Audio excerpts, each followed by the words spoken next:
Hello. So today we meet again. We meet again at Brand Institute of Forensics and Security. And today we are going to be focusing on lesson number four. Lesson number four of basic investigation skills. Lesson number four, basic investigation skills. I think my lighting system again is not very good, but I think a little darkness is also good. We are going to look at basic investigation skills, topic number four, which is crime scene management. Crime scene management. Crime scene management. This is our lesson for today. Once again, my name is Mr. Wenshku Magani, a director at a Brand Institute of Forensics and Security. Crime scene management. We mentioned in the previous topics that a crime scene is a location or an area where criminal activity has taken place. Crime scene is a location where a criminal activity has taken place, and evidence can be found at this area. Evidence can be found at this area to investigate the case and find out the culprits. As you may be aware, crime scene is the location which the offense was committed. The fundamental assumption which crime scenes such as rest is Locard's principle, and we talked about Locard's principle. Edmond Locard is the one who came up with the principle while at France in Lyon, and we said principle number one was that whenever two people or whenever two objects come into contact, there is a transfer of material. And this transfer of material, that is material that is left behind or left on the objects or on the people, is what we refer to as trace evidence. And we said this can include fiber, hair, pieces of clothes, paint, among others. And also we said under the principle, there's a principle number two, which states that the amount of material that is transferred from one body to another or one object to another depends on the intensity and the duration that the people or the objects were in contact. So the amount or the intensity of the transferred material depends mostly on the impact or duration or time the people or the objects were in contact. I hope you can remember those things. That there is something to be found, e.g., evidence that would help solve the crime puzzle of who, when, how, and why something happened. Who, when, how, and why an incident occurred or an incident happened. So, crime scene management, we shall look at basic types of crime scenes. And we see that there are mainly two types of crime scenes. There are two types of crime scene. Number one is a primary crime scene. Primary crime scene. And this is when offenses are committed at different locations, the primary scene is where the initial offense was committed. The primary scene is where the initial offense was committed. And then we have a secondary crime scene. Refers to the location of all subsequent connected events, e.g., if one is murdered in a house and the body thrown in a forest, the forest is secondary crime scene. So somebody is murdered in the house and then the body is thrown in the forest at Ngong Forest. You know these issues very well when we talk about our Republic, Kenya. Ngong Forest is very famous with a very negative aspect of bodies being found there, dumped after people have been murdered. Surprisingly, I've been following news at home, and I'm very aware there has been several cases of late where people have been murdered women have been murdered and dumped in various locations, or even men have been murdered and dumped in various locations. So when a body is found at a different location from where the criminal act occurred, then that location is called secondary crime scene. And the primary crime scene is the actual place where an offense was committed. Crime scene control. As investigators, our job is to control crime scenes. Our job is to ensure that crime scenes are secured, and we shall see the reasons for this. Crime scene control is an important element in preliminary investigations. Crime scene control is an important element in preliminary investigations. As much as possible, the investigation must prevent individuals from committing the act of theft, altering or destroying evidence, or attacking others at the scene. B. Identify all individuals at the scene at any particular time. C. Secure and separate suspects and witnesses, asking them not to discuss what they know. All these points relate to securing of evidence, protection of exhibits. Evidence is very important to any investigation process, and if not well secured, if people are allowed to step or to walk into the crime scene, then they will definitely tamper with the evidence, and this will affect the outcome of the investigation. This will affect the entire investigation process, and it will also affect the outcome of the investigation. Remember, I said earlier, as a security professional, your investigation at organizational level must be on point. You must be on point. There is nothing as serious as you conducting an investigation and then submitting a report to the authorities, and then the authority returns the report to you with the indications that the investigation was not conducted in a professional way. So number one, you have to remember that evidence is very important to any investigation process. So securing evidence relates to crime scene control. We have to control the crime scene to prevent people from gaining access into the crime scene, to prevent people from removing objects from the crime scene, to prevent people from discussing the issue at the crime scene. These are some of the responsibilities of security professional, of which you are one of them. Ask bystanders who are witnesses to leave the scene. Ask bystanders who are witnesses to leave the scene. So, ask bystanders who are witnesses to leave the scene. Set up a physical barrier. This can be achieved by surrounding the scene with a tape or by use of natural barriers such as doors for cases where a crime scene is inside the house. Official personnel such as police officers can also be used to bar people from the scene. Prevent unauthorized entry in the scene. We have already spoken about that. And then have a crime scene entry record book for people entering the scene and leaving. There will be people who will be entering the scene and leaving, specifically officials of the government, some officials, mostly police. If it is the initial stages of investigation, mostly the police are the people who will be arriving on the scene and leaving, and you have to keep a record, maintain a record.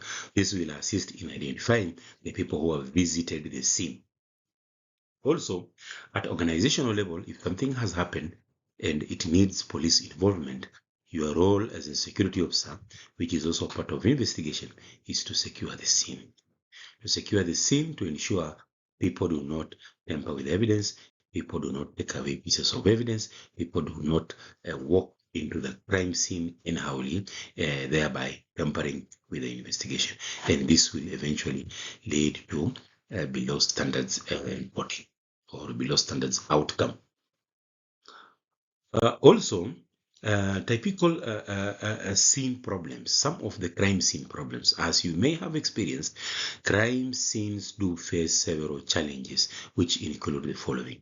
Crowd control, that one is a problem, especially in Kenya. that when something has happened, people want to go and crowd at that area. Remember, when we talk about terrorism, we say,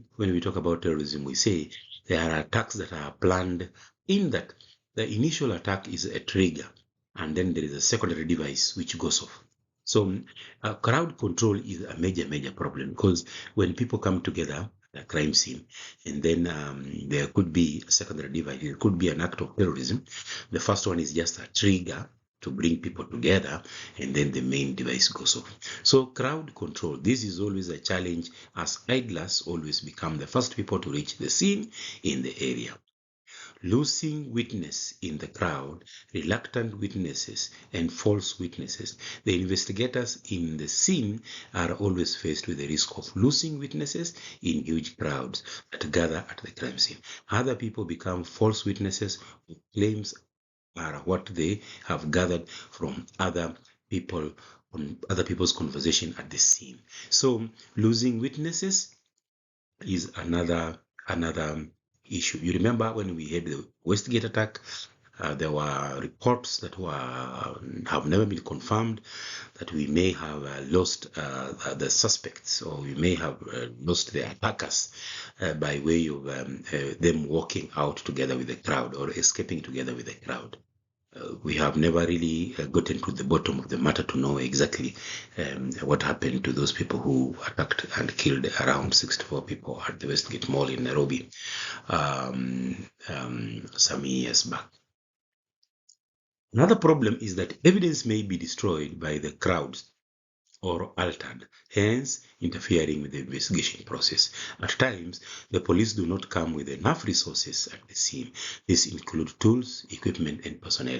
And you know, in our country, the situation is improving, but we are not yet there. The police lack adequate tools and adequate equipment, and sometimes adequate personnel to cover a crime scene or to control a crime scene effectively.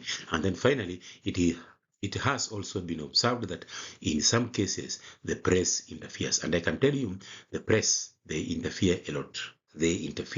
Journalists, they interfere a lot. I like journalists because they give us information, but on the other hand, I don't like them because they build mountains out of antehills. I remember when I was a senior security officer at a Nairobi Serena Hotel during the post-election violence, I could see what journalists were doing, and I was not very much impressed because, for example, the police would fire tear gas, and journalists would run with their cameras with a small tear gas. They take a full picture of the tear gas, and then they mix it with other photos. So when they present the news in the evening, you see as if it was a very big situation. It was a very big situation, or a very serious incident. Yet when you are on the ground, you see it is not that serious. So the press, people that you have to be careful with, and usually they operate under very mysterious ways because they have freedom of they believe in freedom rights, freedom to express themselves, or freedom to gather information, or freedom to interrogate other people. So be very careful with the press, especially if something is happening at your work area. Most work areas have policies that say if something has happened, do not speak to the press. There is a contact person, either the general manager or the sales and marketing director, who has the right to speak to the press and give them information. Otherwise, if something has happened at your workplace, desist, do not allow people to discuss it with the press. Do not allow staff to take photos, to take videos and discuss it with the press. Those are some of the things to be watchful about, because you still have a responsibility as a security person to protect your employer from reputational damage. You have a responsibility to protect your employer from financial losses, from reputational damages, among other things. Objectives of crime scene investigation.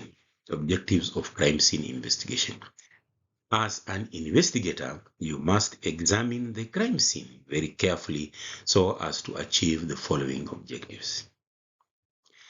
Identify physical evidence and other types of evidences that may be at the scene, e.g., forensic evidence such as fingerprints.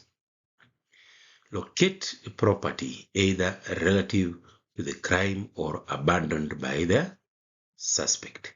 This can be any tools, weapons used in committing the crimes, identification documents, among others that might have dropped at the scene.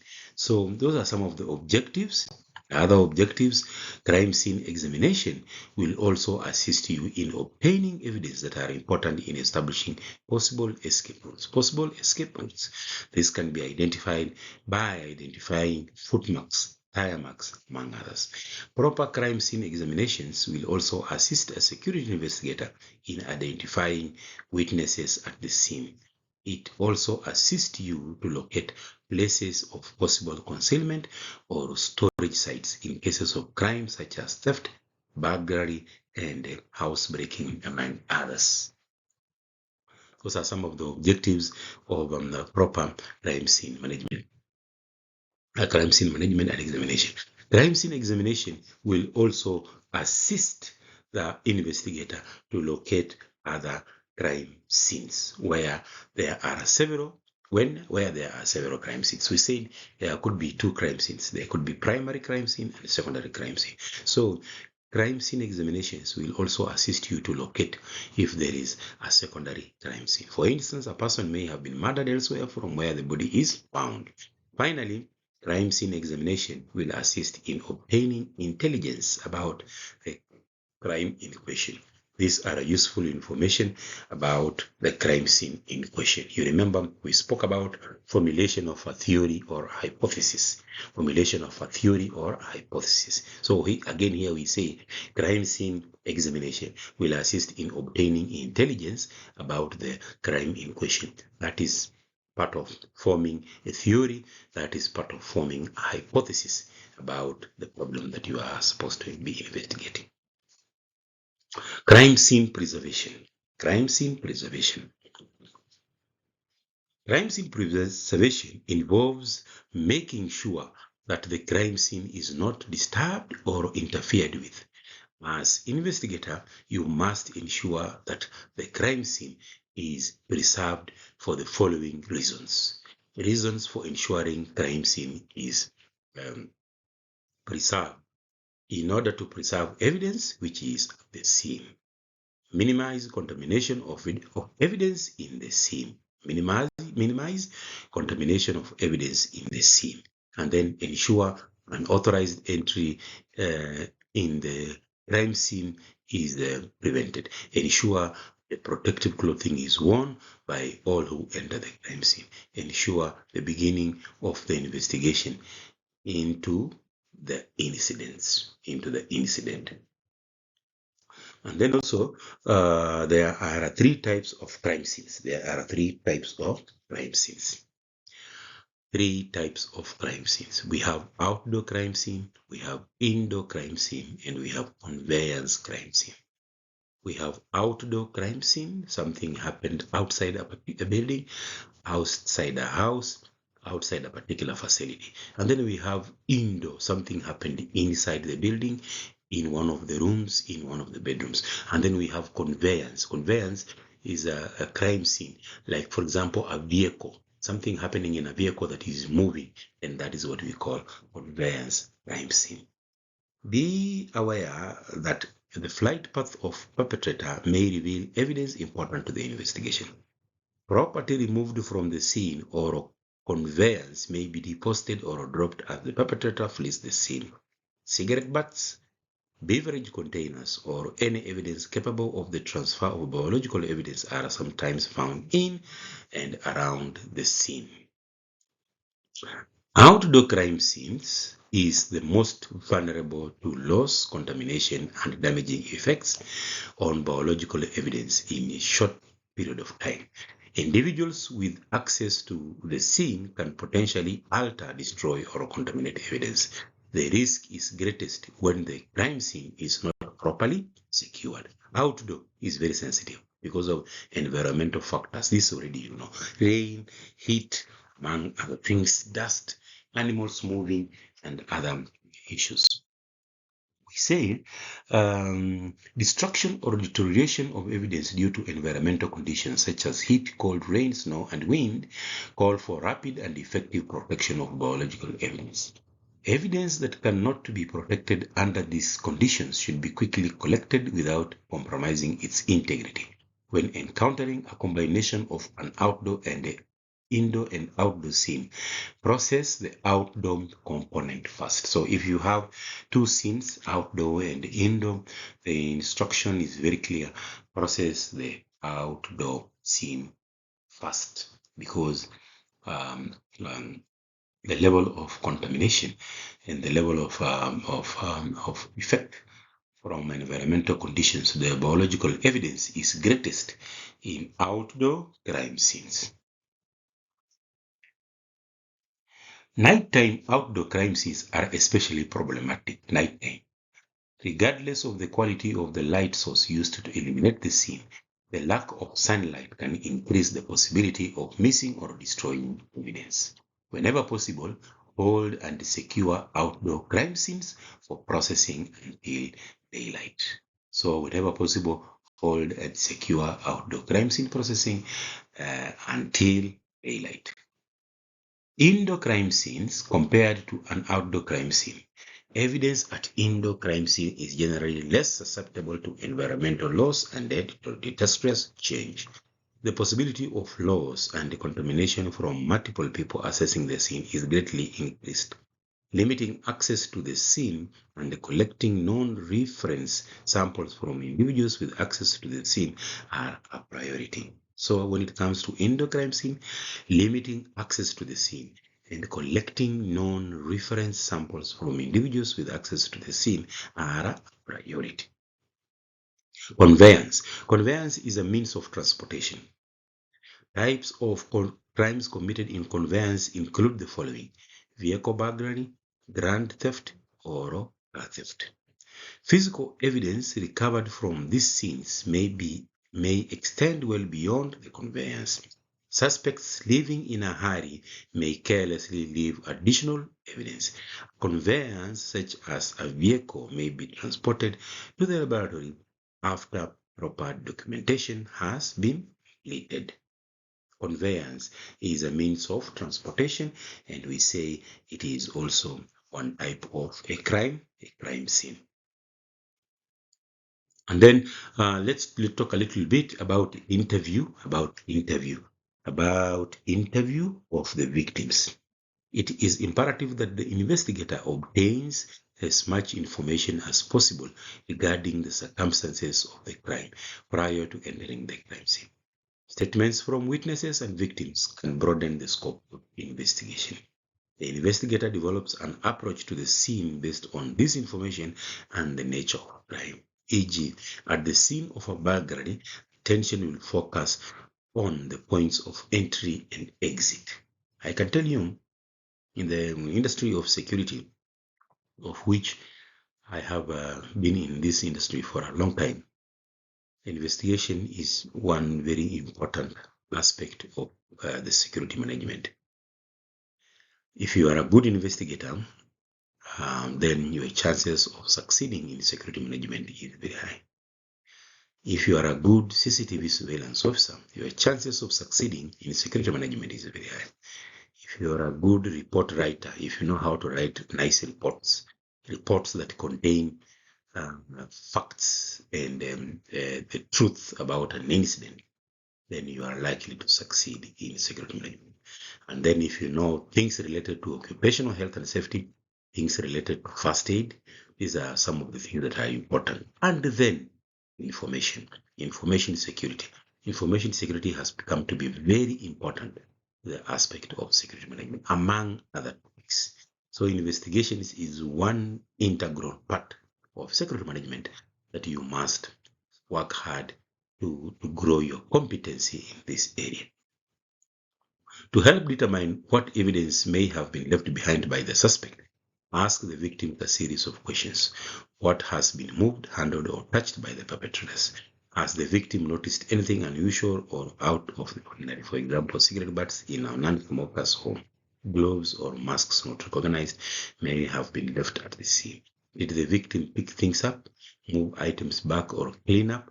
Those are some of the questions that you may ask as an investigator from victims to try and find out more information. It will assist you to form a theory that will help you. And then, has food, beverages been removed from the scene? Those are still some of the questions. When we talk about this topic summary, we have learned how a crime scene can be controlled and why it is important to control a crime scene. Number one point to remember here is that access to crime scenes. Access to crime scene is a major problem. Crowds is a major problem. Environmental conditions is a major problem. Then we have seen day and night. Usually, if it is a nighttime, then it is very, very, very difficult to control this crime scene. You may need to protect it until morning. But remember also protecting the crime scene until morning, then and it is outdoor, then it may also now be damaged. Evidence may be lost by the conditions that we spoke about. Finally, we have explained the objectives of crime scene analysis and preservation. The objectives of crime scene analysis and preservation is to ensure that evidence is not tampered with, is to secure evidence so that when finally we collect this evidence, then our investigation process can flow based on the evidence available. And then just a crime scene. Technically, a crime scene begins where the crime was committed. It follows through to the escape route and other places where the criminal may have gotten rid of any evidence. We said there are primary and secondary crime scenes. And we said primary crime scene is where the crime occurred. And secondary crime scene is any other scene linked to the primary scene or linked to the incident. Somebody was murdered in a house and the body dumped somewhere else. Primary scene is the house where the actual offense occurred, and the secondary is where the body was dumped. Remember those issues. Just again a little bit more about crime scene. How is it possible to identify the person who committed a crime? A single hair or clothing fiber can allow a crime to be reconstructed and lead police to responsible person. The goal of a crime scene investigation is to recognize, document, and collect evidence at the scene of crime. Solving the crime will then depend on piecing together the evidence to form a picture of what happened at the crime scene. So the goal of a crime scene investigation is to recognize, document, and collect evidence at the scene of a crime. Solving the crime will then depend on piecing together the evidence to form a picture of what happened at the crime scene. And then a crime scene, just a reminder, is a location that may be associated with a criminal activity. Crime scenes contain physical evidence that is pertinent to a criminal investigation. This evidence is collected by crime scene investigators and law enforcement. The location of a crime scene can be the place where the crime took place, or can be any area that contains evidence from the crime itself. And then scenes are not only limited to a location, but can be any person, place, or object associated with the criminal behaviors that occurred. So just remember that a crime scene, it is not only an area, it can even be a person or a location or a place or an object that is connected with the criminal behaviors that occurred. Remember, the main points that to take home today is that it is very important to secure and protect the crime scene. After a crime scene has been discovered, measures must be taken to secure and protect the scene from contamination. To maintain the integrity of the scene, law enforcement must take action to block off the surrounding area, as well as keep track of who comes in and goes out. By taking these precautions, officers can ensure the evidence is collected, that evidence collected can be used in court.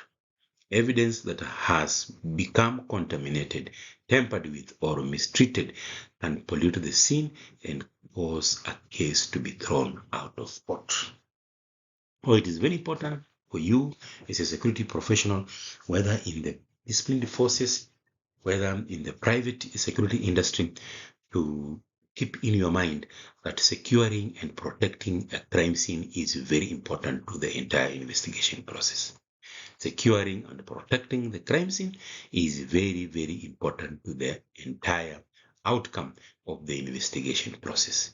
It is your responsibility to ensure that whenever something has happened and it has been reported, you ensure that the crime scene is protected so that you can gather later evidence that will stand the test of time in even court of law, and have people face consequences of their actions. We are moving well, I believe, with our course, and as we continue, we are going to continue to touch on more topics that are very important to the entire investigation process. I want to say thank you very much. I will see you again in the next class.